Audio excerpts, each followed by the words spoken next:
Hello, my viewers. Welcome back to the channel. My video title, what the video is about. We're going through the Miami Heat roster and doing a breakdown analysis of each player. Hopefully doing this video before preseason started, but I didn't get to it, but at least we're getting it now. So we're going to go through each player and break them down, some positive things, and just see how the roster is looking and shaping out. Okay. First slide. First slide, we got, of course, the two-way, the Summer League players, and it's a lot of talent on these guys like that. So notable ones, of course, like Jamal Cain. Jamal Cain, if you guys watch the preseason games, he's been an absolute beast. He don't need the ball in his hands like to make plays and make things happen. So that's what makes him kind of special. Cause we seen I think the game we played against the what was the game against the Nets? Against the Nets, he just went out there and he didn't touch the ball at all like that. He just no, not the Nets. It was the Timberwolves one. No, it was the Timberwolves one. It was one of the ones he had. It was Timberwolves. Let me play Timberwolves, Nets, and Grizzlies, right? I think it was the Nets one. I think it was the Nets one. Yeah, he went out there and he then touched the ball. I think he drew the ball twice and had 18 points. He went out there, just ran, got to the rim. He's a very good finisher at the rim, and he just make a lot of things happen. Like he can shoot from the three. He's a very good defender. Had 5 steals that game, and you can put him in different spots and stuff like that. He worked fluently with in each spot he put in, each role he put in, and what makes him special, like I said before, is the cutting and the off-ball movement, and being able to score and make an impact on the game without being a ball-dominant player. That's special right there. Another player as notable on that too is Marcus Garrett. Marcus Garrett, who's a very good defender from Kansas. He's Offensive Player of the Year there. Made offensive teams there. He actually graduated from the same school I went to, guys. I think he graduated 2 years before. Like that, but Marcus Garrett is a nice defender, 6'6". Of course, his offensive side, he can work on, still improving over time. But I feel like you can keep him around like that. He's the guy who will become a two-way player too, especially start keep improving. He reminded me like a young Jimmy Butler. And Jimmy Butler came to the league when he was people didn't look at him too much, but he was a very good defender, and his scoring started going up and up. He started getting better and better every year, scoring and scoring. And you start seeing him become an all-star level scorer and stuff like that, and all NBA level scorer. So Marcus Garrett could improve to that. You never know what could happen like that. But I feel like he's a very versatile player. Another guy on the list too is Darius Days. Darius Days was another guy. I think he played. I think he was from LSU, right? LSU. He kind of when I watched some of his highlights, I was like PJ Tucker 2.0. PJ Tucker 2.0 because he played very aggressive, but a little different, but a little more on the offensive side. He played very aggressive.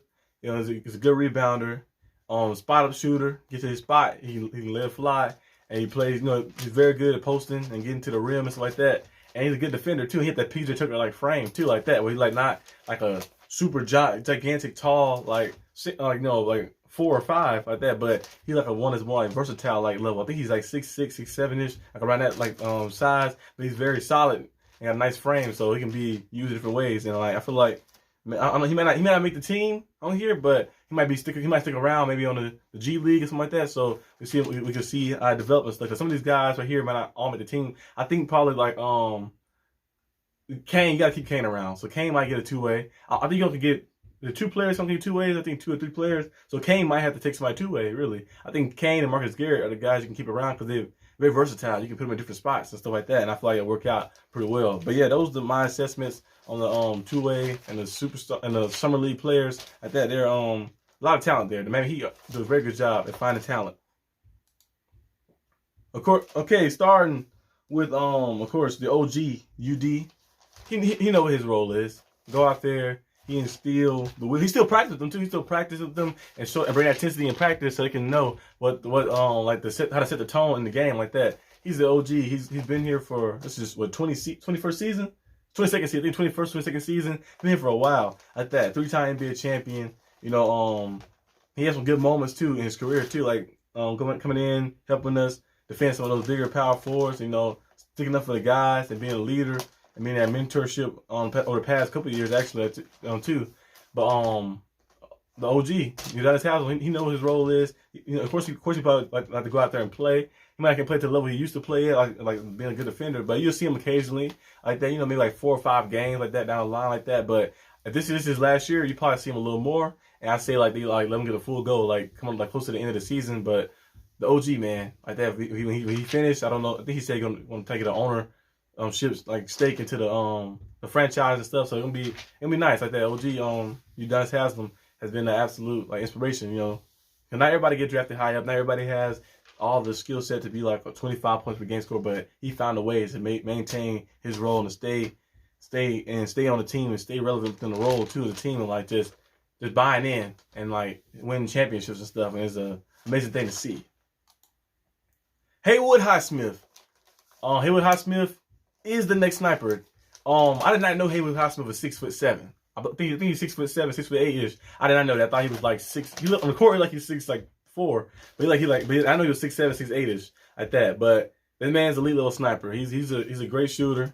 He's gonna be out there. He's gonna be probably some rotations here and there like that. He might not get to see like a lot of playing time. I think it's kind of like the same way we kind of seen how Max Strus and Gabe Vincent got themselves into the lineup, where you see them like start like the first year you see them a little bit, and then the second year you start seeing more and more of them. They not, you know, of course now they have some big roles on the team like that. So I think Haywood Highsmith, last year we saw a little bit of him. I think this year you might see a bigger role of him like that, him coming in, especially if Duncan Robinson starts to struggle like that. You might see a different search. You might say put him in like that. Because I got Max Strus and stuff too. We might say put him in to take the little role, to take the spot. Now, Robinson did look good though in the last preseason game, putting up 29 points and just going out there and showing us why he is the elite sniper still like that. He went out there and he was lighting it up. But Haywood is the next in line. I feel like Haywood is a nice shooter, nice spot up shooter, 6'7", can see over the guys too, like closing out, the defenders closing out, and can move off the ball and stuff. So he's gonna be a nice player.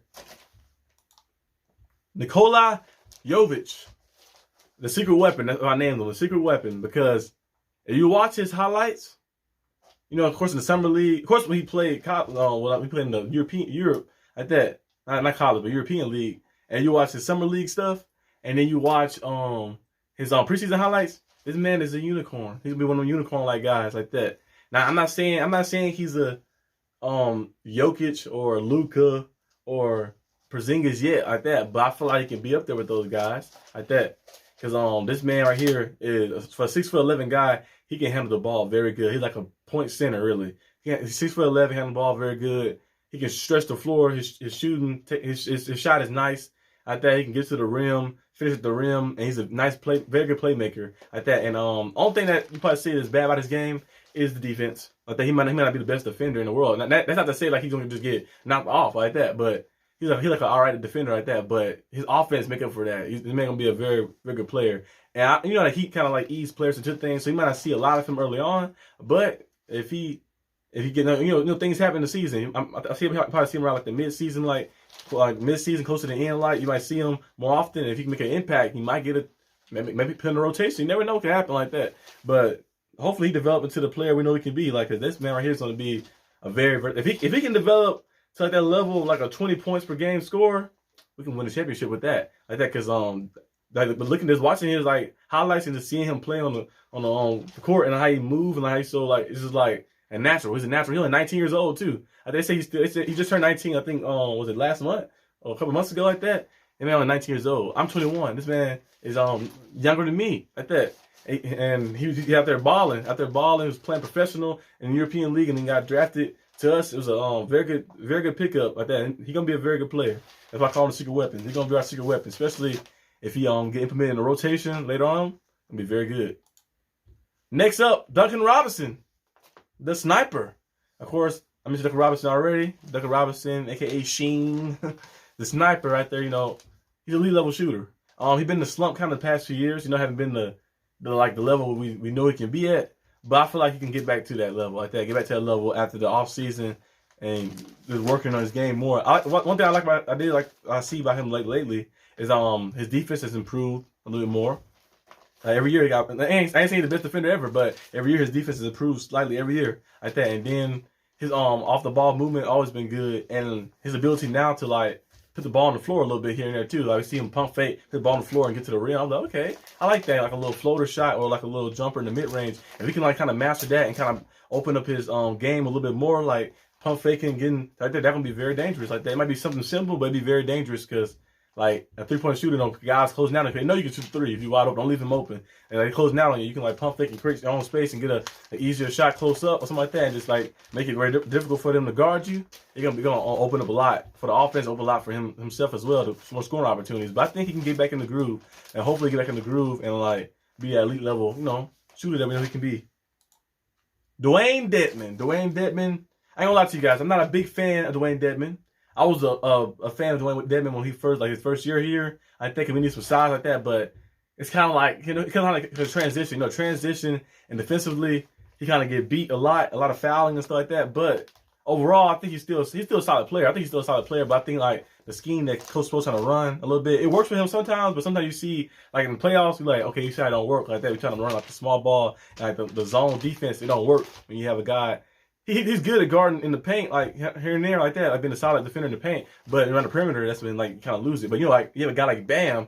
Bam is very agile and very athletic, and he can guard 1 through 5. So you ain't worried when you have him on the court. You can put that zone type defense. You can mix it up like that. And like if somebody switch, you ain't worried about it. But if you switch with Dedmon on you, Dedmon not really a perimeter defender, so it kind of make it difficult. But and like offensively, he's pretty solid too. With like the hook shot he be hitting and stuff like that, and he can shoot the 3 here and there. But I feel like especially that first year, it hasn't been the same like the same consistency we see from Dedmon. Especially the playoffs last year, we didn't see the same thing, like mostly defensively. But I think maybe this year he can probably get back into it like that. But the Heat might be. But I think he's our backup. He's really our backup center. Well, we got Yurtseven. Yeah, Yurtseven too. It depends on what the lineup the Heat run. The Heat gonna run a lineup where they have Yurtseven and Bam together, and they have Dedmon off by himself, or you gonna run a lineup where you can put Yurts on the bench, and Yurts can stretch the floor as well. Yurts he's not an elite level around the perimeter, but he can guard around the perimeter solidly, and he can stretch the floor offensively. He can shoot shots consistently. He's a very good rebounder too. So we're gonna see how I kind of implement and how Dedmon role gonna be with the team, but. Yeah. Next, speaking of the devil, Omer Yurtseven, a walking double-double. When he started those games when Bam was injured, that man was a walking double-double. It was like 12 and 12, it was 14 and 13. Like he putting up some good numbers like that. And like he can stretch the floor, and it brings more size to like the starting lineup too. And he can play, he can defend well too. So I feel like the Heat, if I was coaching the Heat, I'll put the lineup to be probably Coach Spo been already putting the lineup. He didn't learn a lot of sets with Bam and Yurts. I'll put the lineup to be Cal at the 1, of course, Tyler Herro at the 2, Jimmy at the 3, and put Bam at the 4. Don't forget Bam made an All-Star as a 4. He made an All-Star as a 4, and yeah, that's the only All-Star he had. He made an All-Star as a 4, and Bam was pretty good as a 4. I think he's good as a center too as well, but put Bam at the 4 and put Yurtseven at the 5, it would open up so much. Because if he still has space offensively, for those guys playing inside. And Bam, we seen Bam hitting 3s like that in the preseason games like that. So he's getting more implemented into the offense. But having Yurtseven out there with Bam, I think it'll be a very good pairing. If they run more lineups like that, it's gonna help Bam out a lot and help our defense out a lot and our rebounding out a lot. Because last year, the Celtics loss really came down to we got out rebounded really. It's like we didn't have really too many second chance opportunities. When you miss, it was either Robert Williams or Al Horford them or Jason Tatum them getting the boards from us. We was kind of struggling in the rebound department. But I think if you add like the lineup and mix up Yurtseven with Bam out there with Jimmy Butler as well, like that, and even Tyler Herro's a pretty good rebounder too, and Kyle Lowry, them guys are scrappy out there. Kind of mix up with that, and like defensively, it helped out a lot too. Tyler Herro was a kind of like not the best defender ever like that. So having an extra guy who's a very good defender out there too, that kind of help and run the scheme that Coach Spo want to run with the zone defenses and stuff. I feel like it helped out a lot. So yeah, Yurtseven should see a lot of good minutes this year, great minutes. Caleb Martin, the Swiss Army knife, the man who can do a lot of things. We see him play the 2, we see him play the 3, we see him play the 4. He averaged almost 10 points, basically 10 points per game last year. He shot 40% from the 3 last year like that. The games he played and started, well, not started, but in the games he played in. And he just improved a lot. He improved a lot. Cause remember he was struggling from 3 the first year he came here, and then last year you just see a big jump. Like, okay, he's averaging 10 points per game and just going out there and just guarding. He can guard 1 through 4. Now it depends on who the 4 is sometimes though, but he's just very athletic, very athletic. Like I always say, the new and improved Derrick Jones. Derrick Jones was very good. It was pretty good with us too. But Caleb Martin doing more stuff, especially on the offensive side and the defensive side. In the playoffs, we see him have moments as well. And of course, he had some issues with the turnovers. Like controlling the ball sometimes like that. But that was easy fix. That's an easy fix right there. But I think Caleb Martin going to be very versatile this year and going to have a very good role as well. Gabe Vincent. Gabe Vincent has improved a lot. When you see him his first year, remember that one game? I remember like we could be like, dang, he can't shoot. He was missing all them shots and just piling up. It was brick after brick after brick. And then you see last season, he just emerged and like, dang, this man just took off out of nowhere. And just went out there and put on some good minutes and just like became a baller, absolute baller. Having some big time games, and like defensively he's very good too. Like that. And his 3-point shooting shot up off the roof. Like so that's what I love about the Miami Heat, like how they can like develop players. Like they like just like get guys may have a struggling year, but they like just like the offseason, the training they put in, the work they put in, and the trust they put in their players, and like that's like the kind of develop them and kind of like jump to the next level. And Gabe Vincent was another undrafted guy who came in, who worked his tail off and got himself up there, and he had seen some very good playoff minutes like that, and the minutes in the conference finals as well. So like that, so Gabe Vincent is going to probably continue his big role this year as well. Max Strus, same thing. We seen glimpses of Max Strus. Remember that Knicks game we played his first year here, and we dropped with like 26, 27 points like that. He was out there balling. We see him here, and they're like, okay, this guy right here is pretty good. And then last year we just seen him just take off, and he worked himself into the played himself into the starting lineup like that. He's an elite level shooter. He can shoot on the move. He can shoot. He can create his own dribble a little bit sometimes too, and he can stretch the floor. And he's not the best defender in the world, but he's a solid defender. He go out there. He play scrappy. He play hard. He play tough. And I know in the conference finals he had a little slump with him and Kyle Lowry, but he made up for it in that last game, like Game 7. Pulled up that 3-point shot, a deep one to keep us in the game like that, and just like going out there and just being an absolute baller. So he's gonna continue to see a big role as well.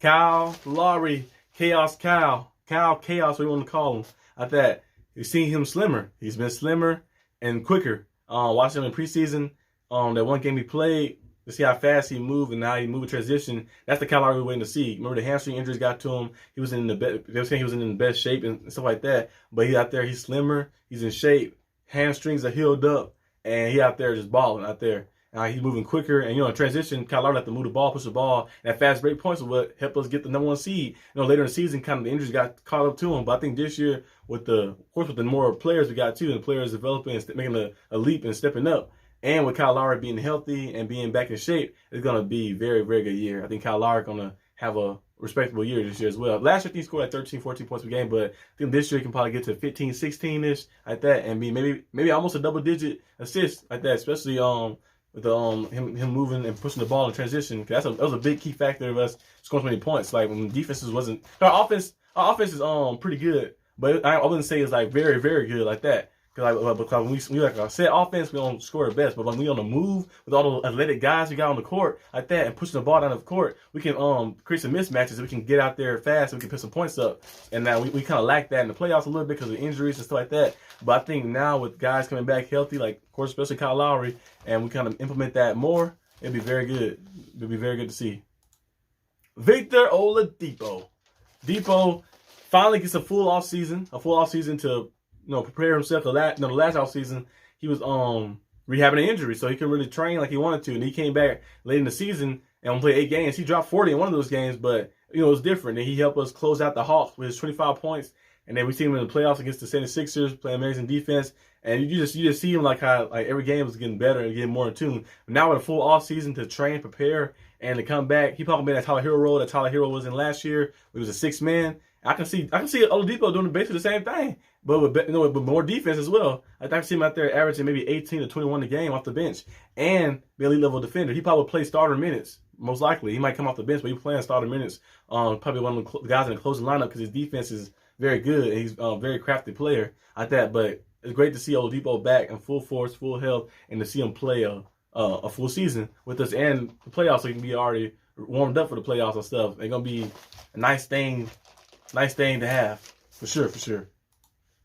Tyler Herro, boy wonder, the man who got paid, but he might not be boy wonder anymore. He might be Tyler Herro, the main hero or something. I don't know what I'm calling him. But Tyler Herro has improved every year. With the rookie year improved, second year improved, 6th man of the year last year, and he's improved every year. Last year he averaged almost 21 points per game. He was shooting almost 40% from the 3-point line. He went crazy. In the playoffs, he had a little slump like that. He had a slump, And he was struggling to play, but he's a very young player, still a very young player, still a very good scorer of the basketball. I think this year, put him in the starting lineup. It's time. It's time to put him in the starting lineup.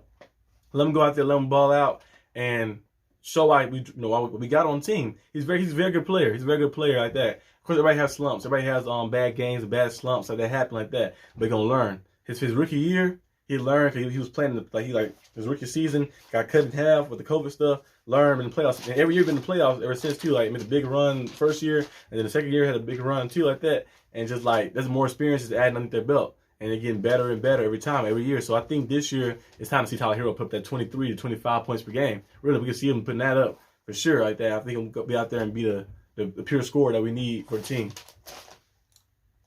Bam Adebayo, the team heart and soul. Bam Adebayo is a very, very good player. Every team will want a guy like Bam Adebayo. He can guard 1 through 5. Offensively, he's not no scrub either. He go out there, he can put up. I don't think he averaged, last year he averaged like 20 points per game, but I know he can put up more than 20 points per game. I can see him put up 25 a game, especially when he add that new 3-point ball that they've been shooting a little bit. He shot in the preseason at that. Hopefully see more of that. That 3-point ball, him stepping back on the 3, shooting maybe 2 or 3 a game. That's gonna add so. Especially if he start knocking them down. Say he like shooting like he making like one of out of the 3 he attempt the game. That's gonna open some stuff up. People be like, okay, close down on him and gonna open some things up for him. And the mid-range jumper is pretty solid and get to the rim. I want to see Bam be less of creating offense for others and be more about getting offense created for himself. I feel like Bam can go out there on average 25 a game, 25, 12, and 5. I think he can be out there and be an all-NBA level guy. I think for sure. And hopefully, I think this year the way the Heat kind of setting it up and we're kind of seeing a little bit in preseason, I feel like they're looking for that. They want him to be more score first like that. Cause I remember like the past couple of years, you see him doing the handoffs, and he'd do his here and there, but I want to see him just maybe more score first. I don't want to see Bam setting up other guys. Like, he can set other guys up here and there, but I want to see him score first. He should be number 2 scoring option out there, going out there and balling, and go out there attacking the rim and just being very dangerous. We even know he can do it too at that. And I want to see more shot attempts. I want to see maybe, I don't know, like 12 to 15 shot attempts like that. I want to see a lot of shot attempts from Bam because the more shots he take, and especially the way he shoot high volume too, because he shoot a lot of close-up things, more points added to the board like that. I feel like he can be a guy who can average 25 a game in this league like that. And hopefully this year he can get to that. And last but not least, we know the captain, the leader, Mr. Had dreads and now they gone. Jimmy G Buckets. Jimmy G Buckets is the franchise player right there. Ever since he got to the Heat, he has propelled our team to new heights. It was a great acquisition by the Heat to trade and get Jimmy Butler. Great trade right there. That's it's an A1 trade. First year there, got to the finals. We lost in the finals in 6 games. We got there. Second year, made the playoffs and go our way because of the, like the COVID season, the shorter season that we had and stuff. And then the following year, made the Eastern Conference Championships. One shot away from making the finals like that. I feel like our team is really a championship team. We just kind of messed up in the playoffs like that. A few plays like that. I don't feel like we just not ready. We need like another piece. Of course, add another piece would have projected you even higher like that. Add like a Donovan Mitchell or people were saying Durant like that. Like different things like adding a piece like that would project you higher to be like that. Okay, for sure, championship team. But I feel like he's already there. I feel like he's already there. The guys are developing and like running it back is not a bad idea, especially when you got young talent developing very well and you find sneaky guys in the draft or undrafted guys like Jamal Cain and stuff like that. So it's gonna be very good to see like that. But Jimmy Butler has been an absolute beast. Every playoffs we see him emerge as put on a different level. Like that's how he's supposed to be. Like really, like superstar player is supposed to be make a jump. Every playoff will make a jump. You see LeBron in the early season he averaged most time 26 plus a game like that. Playoffs come LeBron averaged almost 30 or over 30 points a game like that. Just balling. You bring your stats up and you go out there and ball like that. And Jimmy Butler do that every single time. We've seen it for the past 5 years actually because the Timberwolves he led them to playoffs and broke their playoff drought. He led the 76ers to the farthest they've ever been ever since too. And then he led the ever since 2001 they made the playoffs. I think they made the finals with AI and them. And then he led the Heat to the championships after we missed the playoffs the past 2 seasons, and then led us to the Eastern Conference championships. So he been the legit guy. I need him. All he needs one. That one championship. Jimmy Butler is a player, one of those players you look around the league like what player you wish had a championship. Jimmy Butler is one of those guys. Jimmy Butler, Chris Paul, stuff like that. But Jimmy Butler is one of those guys I look at just that one ring, just that one championship title, get a championship title, and hopefully this year is that year for him to get a championship title. But yeah, that's all I got for you guys today. And that's the end of the list. If you guys like this video, leave a like and subscribe. I'll see you guys next time on the channel. Peace out.